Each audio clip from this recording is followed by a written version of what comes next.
The orbital tram to Kaless Prime Academy ran on rails of solid light, gliding silently between spires of pale violet stone that had been grown, not built, over the course of 3 centuries. Mira Okonkwo-Reyes pressed her forehead against the cool, transparent hull and watched the campus unfold beneath her like something out of a dream she hadn't asked to have. She was 17 years old, and she was, as far as anyone could tell her, the second human being ever to set foot on Kaless Prime. The first had lasted 4 months before withdrawing for personal reasons that nobody would elaborate on. Mira had read the file. It hadn't told her much, but it had told her enough to know that whatever waited for her here wasn't going to be a warm welcome. She wasn't here because she wanted to be, not really. She was here because of a scholarship program brokered between the fledgling Human Diplomatic Corps and the Kaless Assembly, a program that existed mostly so both sides could say on paper that cultural exchange was happening. Mira's grades had gotten her noticed. Her father's quiet, stubborn insistence that she actually go had gotten her on the tram. "You'll hate the first month," he'd told her at the launch terminal, hugging her too tight. "And then you'll find your footing because you always do." She hoped he was right. The tram eased to a stop at a platform of that same living violet stone, and the doors parted with a sound like an exhaled breath. Mira stepped out into gravity that felt about 90% of Earth's, air that smelled faintly of ozone and something floral she couldn't place, and the weight of maybe 200 alien eyes turning to look at her all at once. She'd expected staring. She hadn't expected the silence that came with it. A tall, willow-thin figure approached her across the platform, skin the color of wet slate, 4 narrow eyes arranged vertically down the center of its face instead of 2 set side by side, robes that shifted color slowly like oil on water. This, Mira knew from her briefing packet, was a Vantosh, one of the founding species of the Assembly, and by reputation among the most rigidly formal. "Student Okonkwo-Reyes," it said, its translator-modulated voice pitched with careful neutrality. "I am Faculty Advisor Threll. Welcome to Kaless Prime." "Thank you," Mira said. "I've been looking forward to this." Threll's 4 eyes blinked in a staggered, unsettling sequence. Something Mira would later learn was the Vantosh equivalent of surprise. "Have you?" Threll said, in a tone that suggested this was not the expected response. "That is good to hear." They walked together across the platform, Threll's color-shifting robes rippling slowly through shades of gray-blue as they moved, and Mira found herself studying the campus the way she used to study new neighborhoods as a kid, cataloging exits, landmarks, the small details that would eventually make an unfamiliar place feel like home. "May I ask you something direct, Student Okonkwo-Reyes?" Threll said, as they passed beneath an archway grown from the same living violet stone as the platform, its surface faintly warm to the touch. "There was another of your species here, before you. I assume you are aware of this." "I read the file," Mira said carefully. It didn't say much. "No," Threll agreed. "It would not have. I was her advisor as well, briefly. I do not believe I served her well. I was." The Vantosh paused, as though searching for a translation that didn't quite exist in the shared linguistic protocol, unprepared for how isolating this place could be for someone with no precedent to draw on. "I would prefer not to repeat that failure." Mira turned that over for a moment. What happened to her? If you don't mind me asking. She found the scrutiny unbearable in the end. Not hostility, precisely. Simply the endless weight of being observed, catalogued, treated as a specimen rather than a student. I do not say this to frighten you. I say it because I would rather you know what you are walking into than discover it slowly the way she did. "Thanks," Mira said, and meant it. "I'd rather know too." "Then know this," Threll said, as they reached the edge of the residential quarter and the spire that would be Mira's dormitory rose ahead of them, impossibly tall and threaded with soft internal light.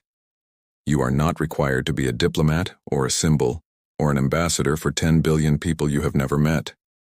You are required only to be a student. Anything more you choose to offer this place is a gift, not an obligation. I would ask that you remember that. On the days it becomes difficult to." Mira looked up at the spire, at the strange, beautiful architecture of a world that had never once considered her species in its planning, and nodded slowly. "I'll try to remember." Her first class was comparative sentient history, held in an amphitheater carved into the side of one of the living spires, its walls faintly luminescent with bioluminescent fungus, cultivated for exactly that purpose. Mira arrived early and picked a seat near the middle, not the front, where she'd be too visible, not the back, where she'd look like she was hiding. The room filled slowly with a menagerie she'd only ever seen in briefing hollows. A trio of Ashkir, squat and broad-shouldered, their skin a mosaic of overlapping chitinous plates, sat together near the front, murmuring in a language full of clicks. Two Ferrani drifted rather than walked to their seats, their long limbs and gossamer wing membranes making them look like they belonged more in water than air. And in the back row, alone, sat something Mira's briefing had labeled simply as Draukir, nearly 8 feet even-seated, skin like cracked granite, a heavy ridge of bone running from its brow to the crown of its skull. Its arms were folded, its posture radiated a stillness that felt less like calm and more like a held breath.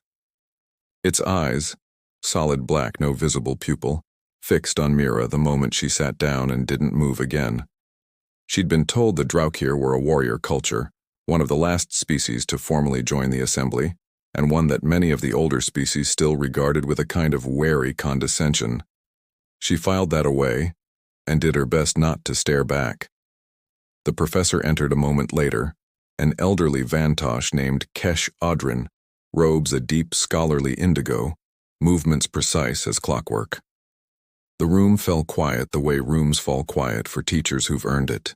Before we begin today's material, Professor Kesh Audrin said, "It seems the universe has handed us an opportunity too valuable to waste."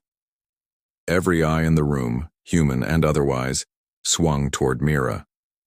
We are joined this term by a representative of a species whose historical record occupies a curious and, I will admit, somewhat contested position in our curriculum. Student Okonkwo-Reyes, would you do us the honor of introducing yourself?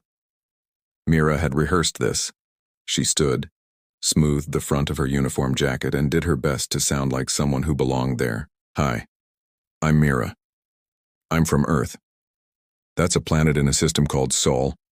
Most of you probably haven't heard of it.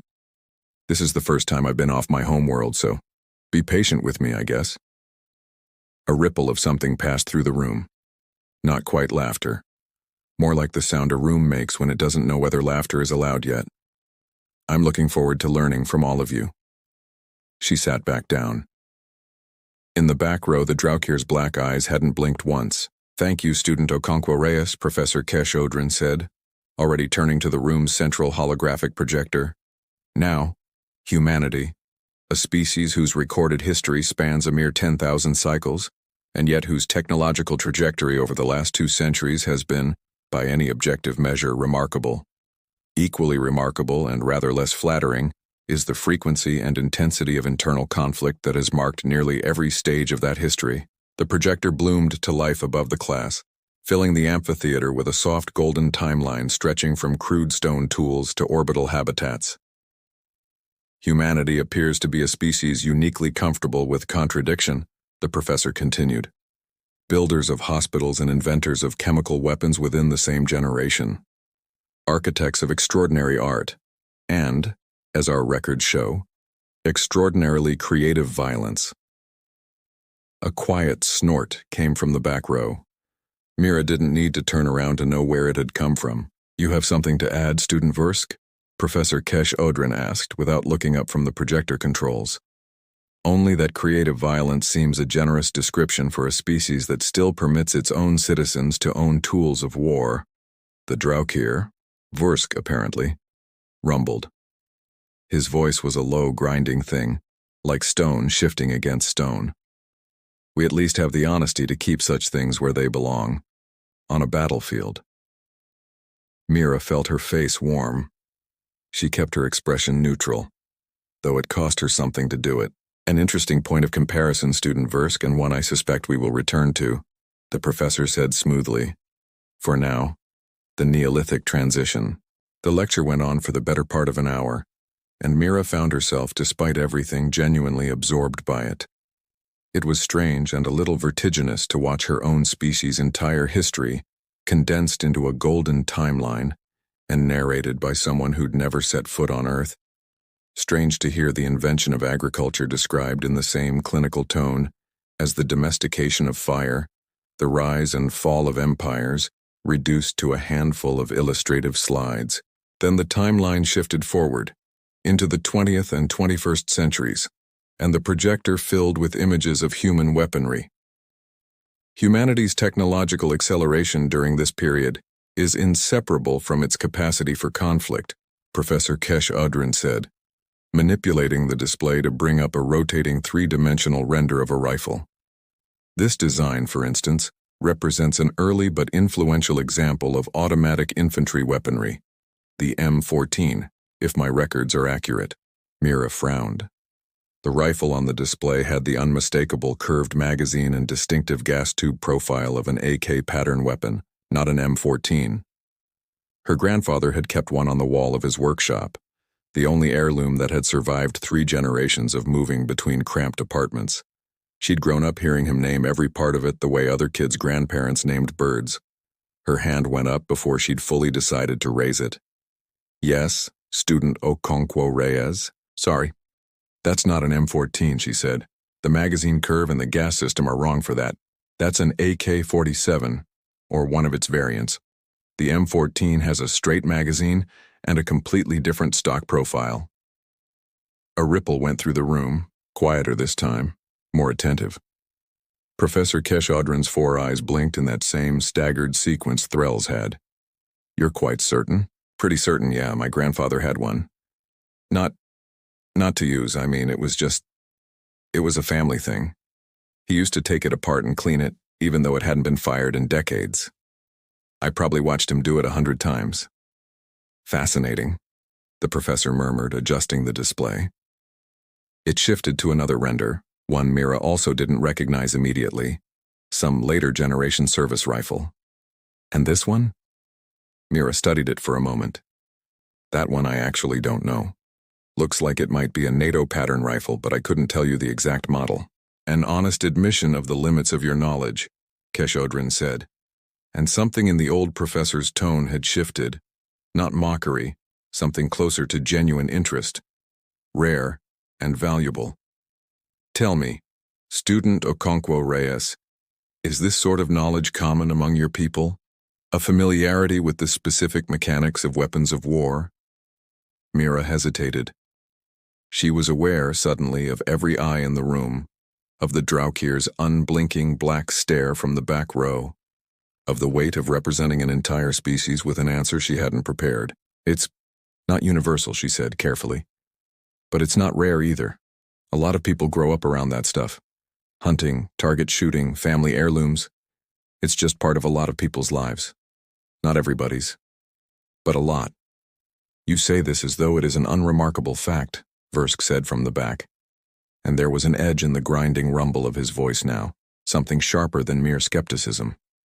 A species keeps instruments of killing in their households, passes them down as heirlooms, and you describe this as merely part of life. I mean, yeah, Mira said, and she could hear how thin that sounded even as she said it.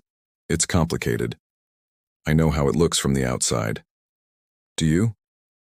Versk rose from his seat, all 8 feet of him, and the room seemed to shrink around him the way rooms do around anything large enough to fill them. I have studied your species' file, human. 2 world-spanning conflicts within a single century. Weapons capable of ending your entire species, built and stockpiled by the tens of thousands. And you tell this room that keeping such things in your home is simply part of life. Professor Kesh-Odrin raised a placating hand. Student Versk, I think. I would like to hear the human answer, Professor. Versk's black eyes hadn't left Mira once. If she is so comfortable with this heritage, let her defend it.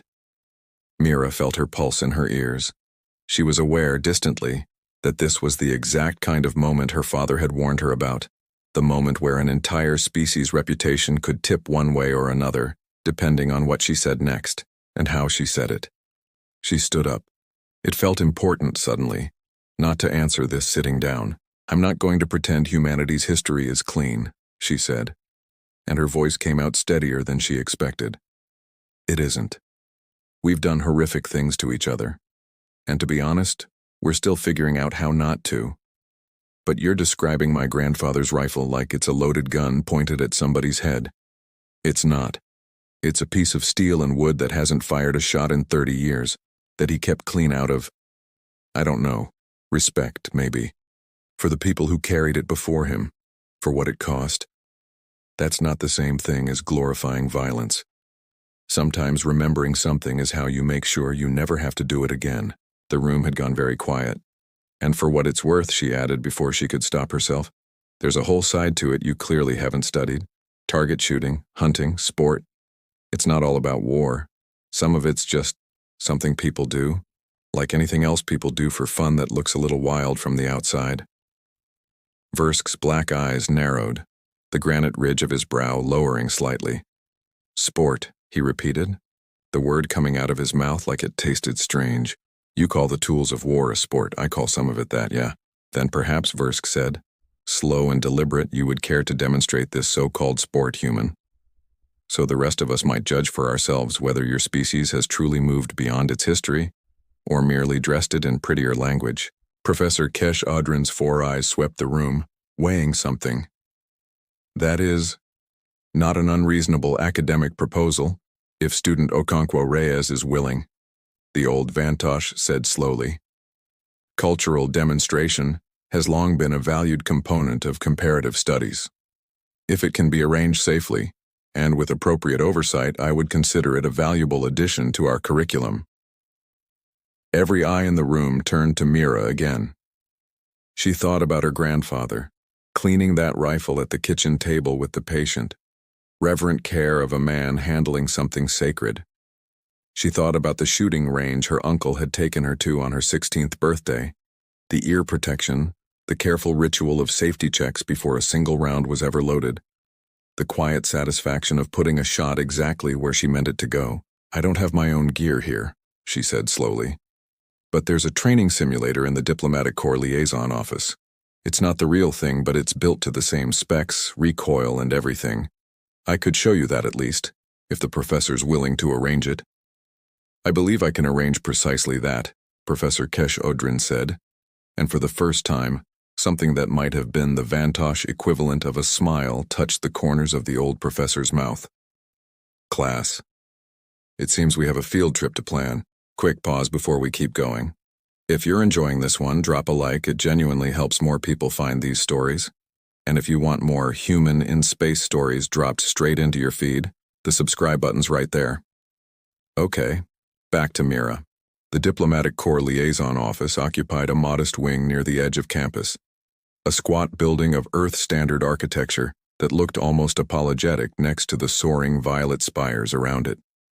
Mira had visited it exactly once before, on her arrival orientation, and had barely registered the training room tucked into its lower level. Now, 3 days later, she stood in front of it with nearly 40 students crowded into the hallway behind her, along with Professor Kesh Audrin, faculty advisor Threll, and, much to her surprise, the Academy's assembly-appointed dean, a heavy-set Ferrani named Dean Solveth, who apparently did not often leave the administrative spire, and had made a special exception for this. You understand, Threll said quietly to Mira as the doors slid open, that this has become somewhat more significant than a simple classroom exercise? Word has spread. Yeah, Mira said. I noticed. The training room was small by Kaless Prime standards, a rectangular chamber perhaps 20 meters long, its far wall a solid slab of reinforced composite designed to absorb kinetic impact, a scanning array overhead calibrated to track projectile paths for training feedback. The human liaison officer stationed there, a retired Marine named Master Sergeant Delane Okafor, who'd been posted to Kaless Prime for exactly this kind of unglamorous, unexpected duty, met Mira's eyes with the particular calm of someone who'd seen far stranger requests than please let my alien classmates watch me shoot a training rifle. Diplomatic liaison said you needed the range and a run-through, Okafor said. You know how to handle the sim rig? Yes, sir. I trained on the civilian equivalent back home. Good. Talk your audience through everything before you touch the trigger. Every step. These folks have never seen a firearm outside a history hologram, and I'd like this to stay an educational experience and not an incident report. Mira nodded. and turned to face the crowd now filling in along the observation rail at the back of the room. Versk stood near the front, arms crossed, black eyes fixed and unreadable. Several of the Ashkir students had their recording devices already raised. Even Dean Solveth had drifted forward for a better view, wing membranes folded tight against the Ferrani's back in what Mira had come to recognize, over 3 days of hurried research, as a posture of controlled curiosity. "Okay," Mira said, and found, to her own surprise, that her nerves had settled into something closer to focus. This, at least, was a language she knew fluently. Before anything else, safety. This matters more than anything I'm about to show you. So, bear with me.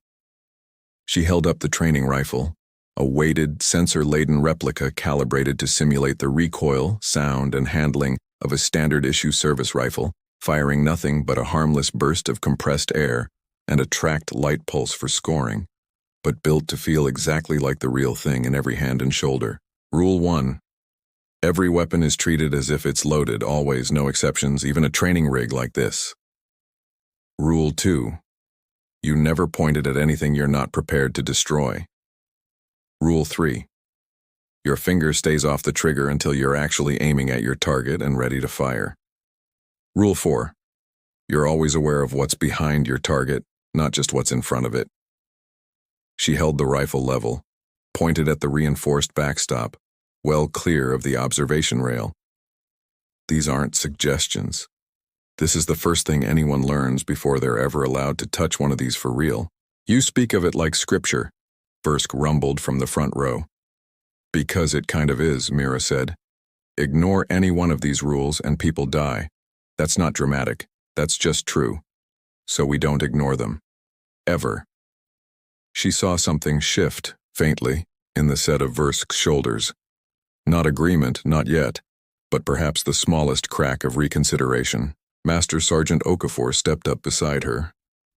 Ear protection, he said, and Mira collected a tray of the specially fitted hearing protection the liaison office had rushed to prepare for the assortment of alien anatomies now crowding the observation rail.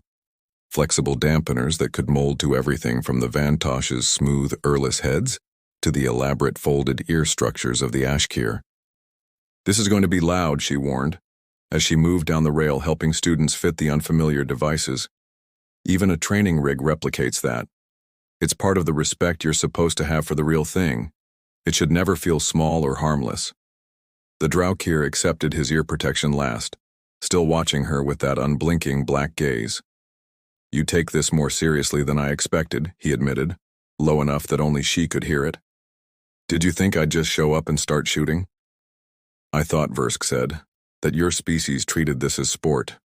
I did not expect ceremony. Maybe that's the part you were missing, Mira said, and moved back to her firing position before he could respond. She settled into her stance, feet shoulder-width, weight balanced, the rifle's stock seated firm against her shoulder, the way her uncle had drilled into her over a dozen weekend range trips. The room had gone utterly silent, 40-some alien students and faculty holding a stillness that felt almost reverent. Targets the center ring, 40 meters, Okafor said, calling the shot parameters. Standard scoring, Mira breathed out slow, the way she'd been taught, found her sight picture, and squeezed, not jerked, squeezed, the trigger. The crack of the training rig's simulated report rolled through the chamber, sharp and percussive even through the ear protection, and a light pulse flared against the target 30 meters downrange dead center. For a moment, nobody moved. Then Dean Solveth's wing membranes snapped fully open in what Mira would later learn was pure astonishment, and a ripple of murmured Ashkir clicks broke out along the rail, and even Professor Kesh Odrin's 4 eyes had gone wide and unblinking. Again, Versk said. It wasn't a request. Mira fired 4 more rounds in careful, measured succession, each one landing within a few centimeters of the last, the tight cluster of light pulses forming a fist-sized grouping dead center on the target. The scoring array confirms point-of-impact consistency within acceptable competitive tolerance, Okafor reported, reading off the overhead display, his tone the flat professional cadence of a man delivering a briefing rather than a magic trick. That's what we'd call a solid group back home. How, Versk said, And for the first time since Mira had met him, the word came out without its usual edge of contempt. Just genuine, uncomplicated bewilderment. How is this sport? This is precision. This is discipline. This is... He stopped, seeming to search for the word. This is closer to what my people call the rites of stillness. A test of the self, not a tool of aggression. It can be both, Mira said, lowering the rifle, engaging the safety with the same automatic care she'd shown throughout. That's kind of the point I was trying to make in class. The tool doesn't decide what it is. The person holding it does. My grandfather's rifle was a war weapon for exactly the length of time it took him to survive the war he carried it through. After that, it was a family heirloom.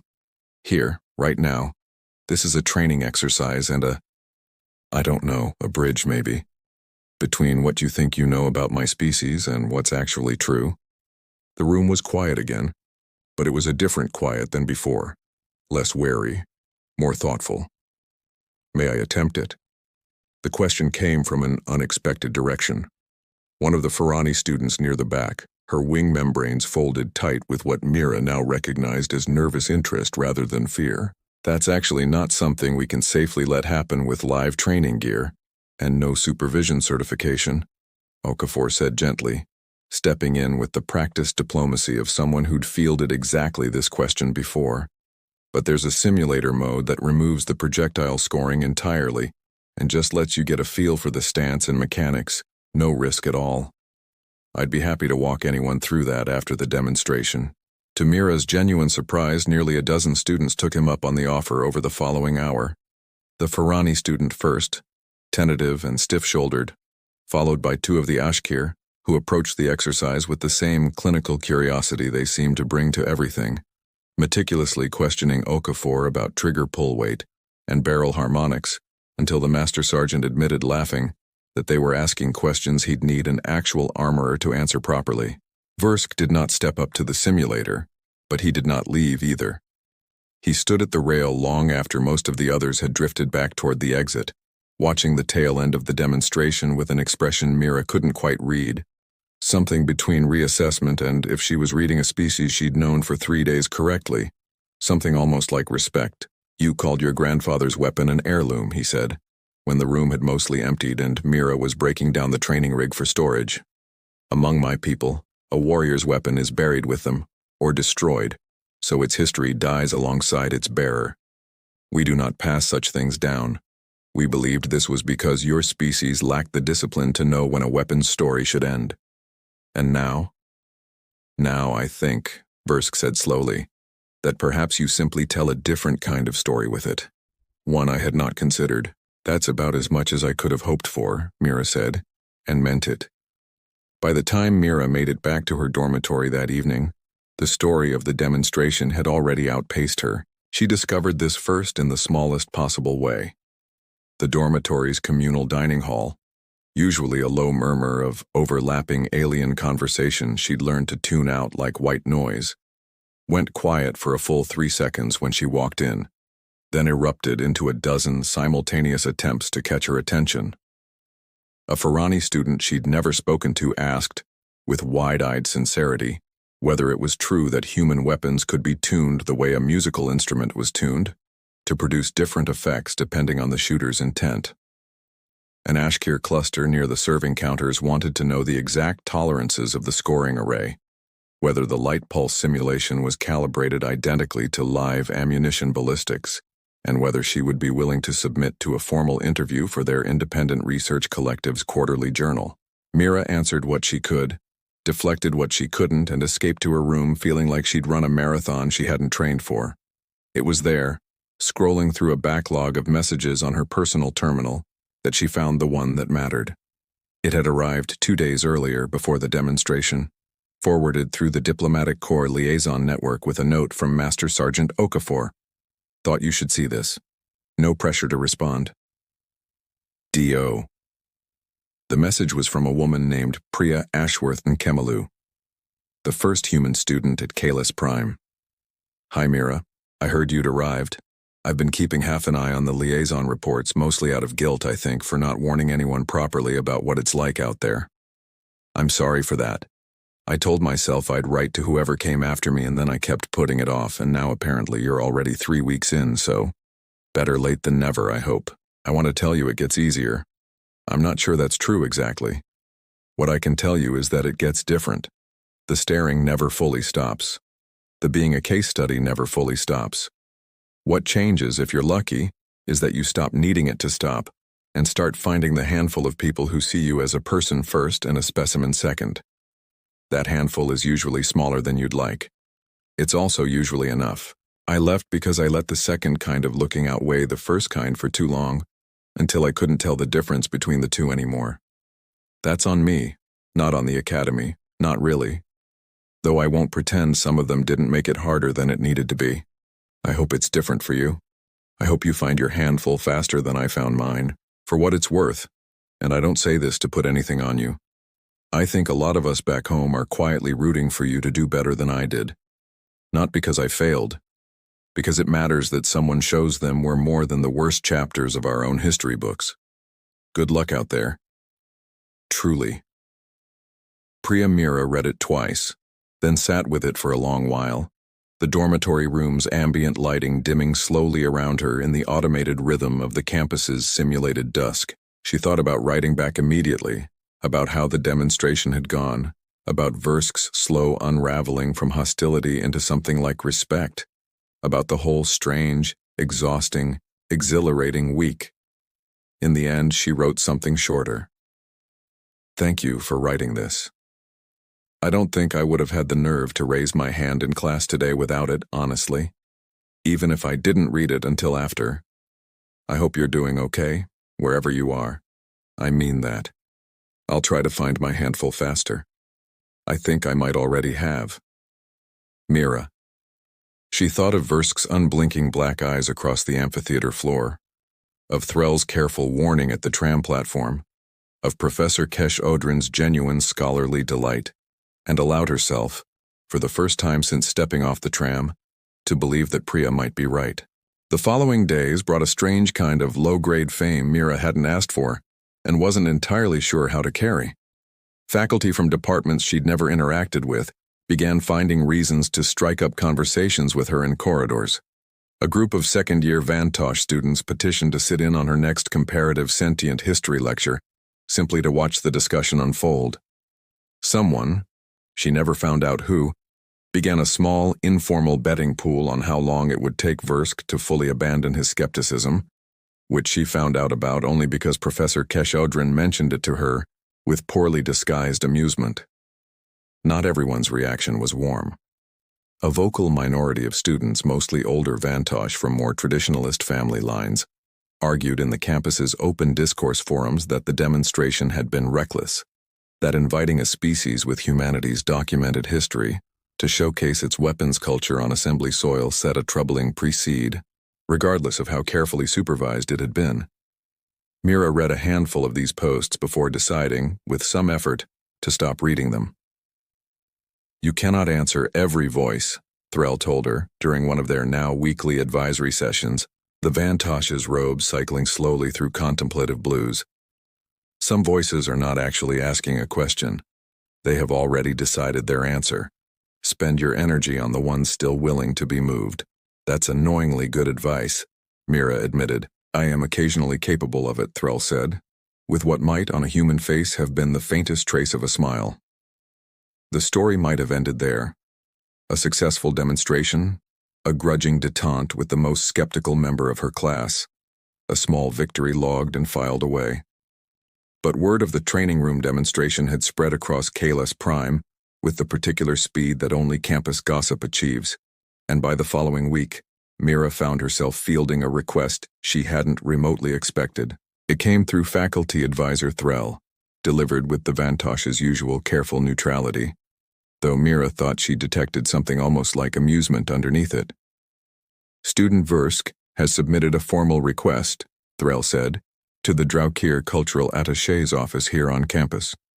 He is asking that you be invited to observe and potentially participate in the seasonal rites of stillness, a ceremonial discipline exercise held by the small Draukir student contingent here at the academy. It is, I'm given to understand, not something typically offered to outsiders. Mira blinked. He wants me to come to his thing? After the whole your species is barbaric speech in class? Species change their assessments, student Okonkwo-Reyes, sometimes quite rapidly, when presented with evidence they did not expect. Threll's 4 eyes blinked in that staggered sequence Mira had learned meant something like a smile. I would suggest attending, if you are willing. It would be, I believe, a meaningful gesture, and an educational one.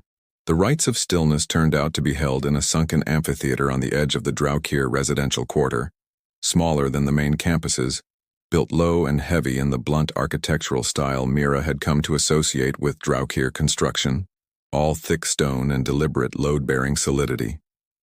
A dozen Draukir students stood in a loose circle at its center, stripped of the ornamental armor plating most wore day to day, their granite gray skin bare to the cool evening air.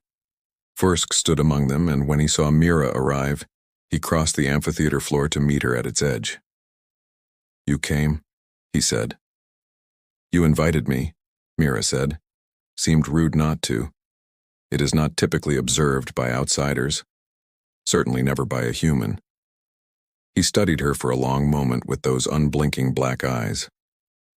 The rites of stillness are a test, of breath, of balance, of the mind's ability to remain calm in the presence of provocation. We hold them each season to remind ourselves that strength without discipline is merely violence, and that violence without purpose is merely waste. Sounds like what I was trying to say about the rifle. Yes, Fursk said, something almost rueful in the grinding rumble of his voice. I have thought about that a great deal this past week. I judged your species based on the worst of what your history offers, without pausing to ask whether that history contained anything else. It was, I believe your language has a word, arrogant. We've got that word, yeah. I would like to correct the error. He gestured toward the circle of waiting Draukir. The rites are not a demonstration of combat, whatever they may look like at first. Would you stand with us? Not to fight, only to hold stillness, and to be seen holding it. Mira looked at the circle of towering, granite-skinned warriors, at the low evening light catching the ridges of their brows, and thought about her grandfather's rifle hanging clean and silent on the workshop wall, about the particular kind of respect that came from understanding something's weight, rather than fearing its shape. Yeah, she said, I'd be honored. What followed was unlike anything Mira had expected, not a display of strength as she'd half feared, but something closer to a slow, deliberate meditation performed at the edge of physical extremity. Pairs of Draukir students faced each other across the circle, weapons raised, heavy ceremonial blades blunted for practice but weighted to feel real, and held position for long, breathless minutes, muscles trembling with the effort of stillness rather than strike, waiting for a signal that might come in seconds or might not come for an hour. The entire discipline built around the ability to hold tension without releasing it. The evening air had cooled by the time the first pair took their positions, and Mira watched with a growing sense that she was witnessing something closer to prayer than to combat. One of the younger Draukir students, barely taller than Mira herself by their species standards, locked eyes with an opponent nearly twice her size, and did not so much as flinch across 19 minutes of held tension, her blade never wavering by more than a hair's width, her breathing slowing into something deep and rhythmic that Mira found herself unconsciously matching from the sidelines. The rites are older than the assembly itself, Fursk murmured to her, low enough not to disturb the pairs currently holding position. Older, some elders claim, than our written language. Before we were permitted to leave our homeworld, before any of this. He gestured vaguely at the spires rising beyond the amphitheater's edge, at the whole sprawling architecture of interspecies diplomacy, existed. This was how a Draukir child learned the difference between strength and cruelty. You do not graduate from the rites by winning. You graduate by demonstrating beyond doubt that you could have struck and chose not to, for as long as choosing was required of you. That's not that different from what target shooters call trigger discipline, Mira said quietly. Knowing you could fire, choosing the exact right moment, or choosing not to at all. Perhaps, Fursk allowed, our species have simply built the same lesson out of different materials, stone and steel and breath in our case, steel and powder and patience in yours. He studied her for a long moment. I do not think I would have believed that a season ago. What changed your mind? Really? Because I don't think it was just the range. Fursk was quiet for a moment, watching the amphitheater floor, where a new pair had taken up position. You did not simply show us the weapon, he said finally. You showed us the ritual around it. The rules recited before the first shot. The care in your hands. My people respect ritual, human, perhaps more than any other species in the assembly. When I saw you treat your grandfather's rifle the way I treat my own blade, as something with a history, a weight, a set of obligations attached to it, I understood that I had mistaken the absence of our ritual for the absence of any ritual at all. That was my error, not yours. Fursk stood opposite her, offering her a blunted blade of her own, considerably lighter than what the other Draukir carried, in acknowledgement of her unfamiliarity with the form. Hold the stance, he instructed quietly. Do not release until I signal. The test is not whether you can strike. The test is whether you can choose not to, for as long as choosing is required. Mira held the blade level, arms already beginning to ache within the first 2 minutes, and understood, with a clarity that hadn't quite reached her during the rifle demonstration, that she was looking at the same lesson from the opposite direction. Her grandfather's rifle, silent on its wall for 30 years, was its own kind of rite of stillness, a discipline of restraint dressed in the shape of a weapon.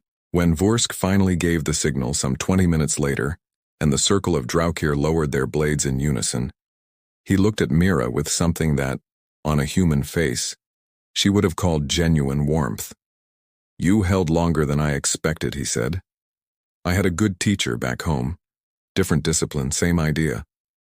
Then perhaps, Vorsk said, our species have more in common than either of us assumed a week ago.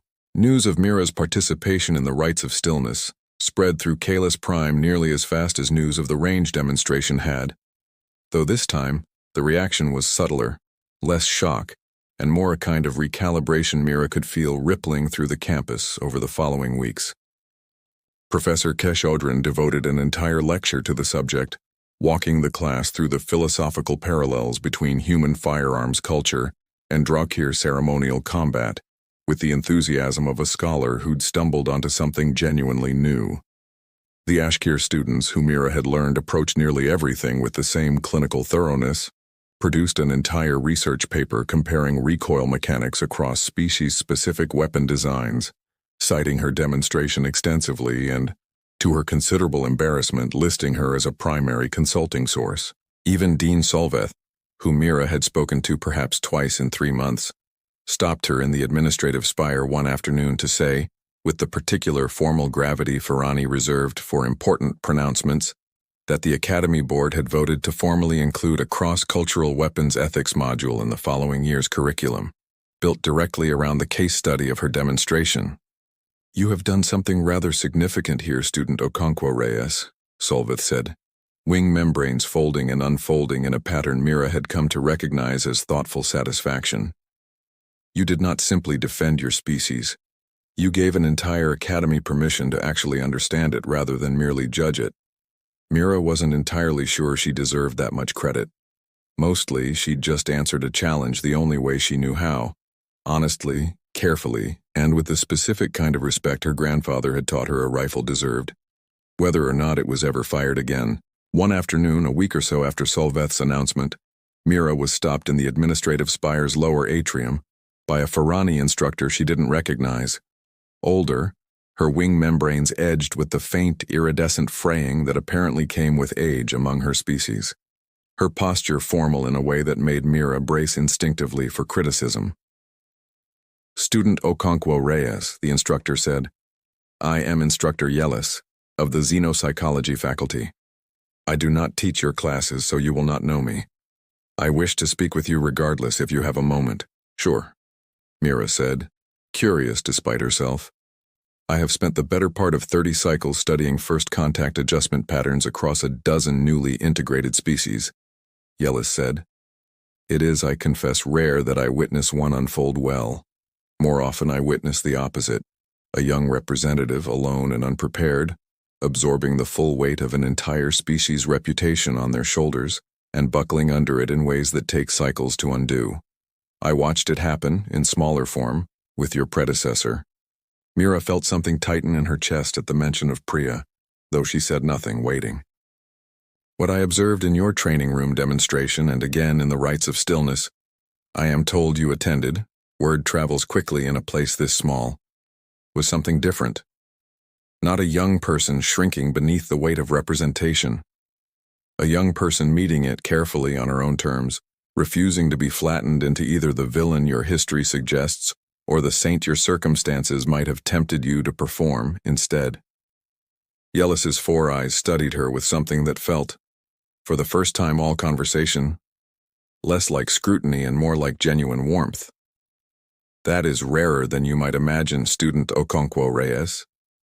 I wished you to know it had been noticed, by someone whose profession it is to notice such things. Thank you, Mira said, a little thrown by the sincerity of it.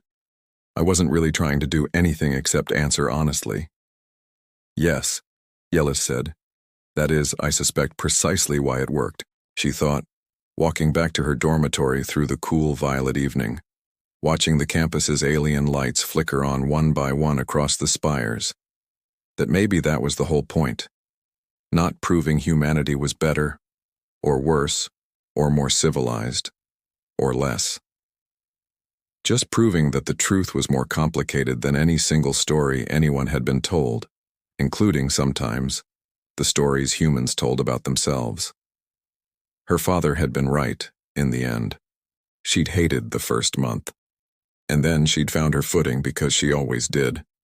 3 months later, Mira stood again at the observation rail of the Diplomatic Corps training room, this time as the one offering ear protection to a small, nervous cluster of first-term students, Human, Draukir, Farani, Ashkir, and one wide-eyed Vantosh freshman who'd requested the demonstration personally after hearing the story secondhand a dozen times over.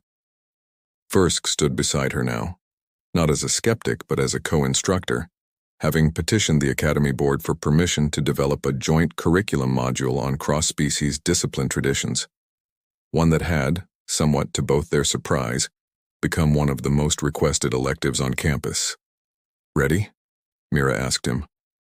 Rarely, Versk rumbled, and something in his tone might almost have been called a joke. But I have found that readiness is overrated, human. Understanding is what matters.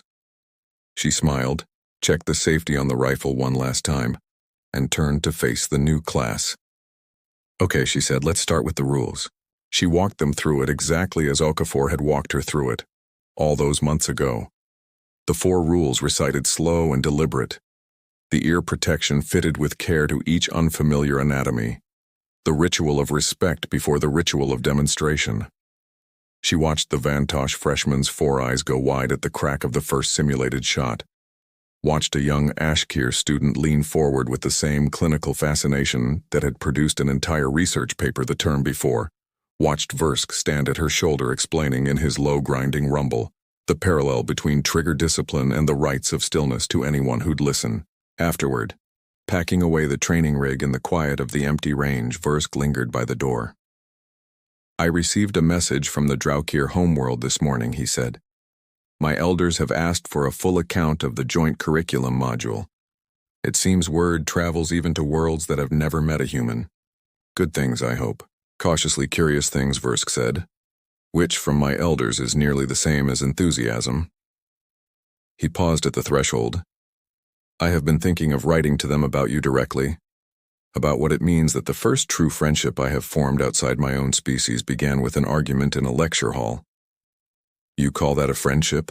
Mira asked, smiling despite herself. I call it, Versk said, with what might on his granite features have been the ghost of a smile, the beginning of one. Draukir are not swift to name such things, but we are, I have found, quite stubborn once we do, she thought, watching him go, of Priya's message, still saved on her terminal, of the handful of people who saw you as a person first and a specimen second. She had found hers faster than she'd dared hope.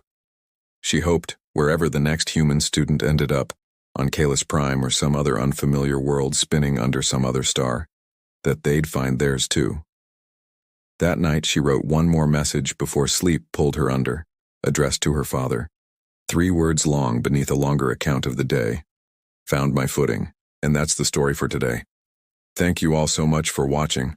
I hope you enjoyed spending some time with Mira and Versk as much as I enjoyed writing them. If you did, a like and a subscribe genuinely go a long way for a channel like this. And if you want to see where this world goes next, let me know down in the comments. Take care of each other out there, and I'll see you in the next one.